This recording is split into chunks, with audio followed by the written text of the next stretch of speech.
ஒரு சின்ன அணில் ஒரு பெரிய பாடம் கத்துத்துச்சு. வீடியோக்குள்ள போறதுக்கு முன்னாடி நம்ம சேனல்ல மறக்காம சப்ஸ்கிரைப் பண்ணிக்கோங்க.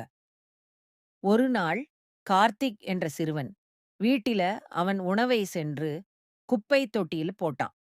ஆனா அந்த மாலை ஒரு சின்ன அழகான அணில் குப்பை தொட்டியின் பக்கம் வந்து உணவு தேடிக் கொண்டிருந்தது.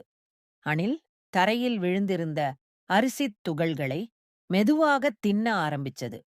அதை பார்த்த கார்த்திக்கின் மனசு உருகிப் போனது. நாம் வீணா போட்ட இந்த உணவுக்காக இந்த சின்ன உயிர் இவ்ளோ கஷ்டப்படுது என்று நினைத்தான். அடுத்த நாள் கார்த்திக் ஒரு சுத்தமான பாத்திரத்தில் உணவை வைத்து மரத்தின் அடியில் வைத்தான். அணில் சந்தோஷமாக ஓடி வந்து அதை தின்ன ஆரம்பிச்சது. அந்த நிமிஷம் கார்த்திக் ஒரு உண்மைய கற்றுக்கொண்டான். உணவு வீணாக்க கூடாது. நாம சாப்பிட முடியலனா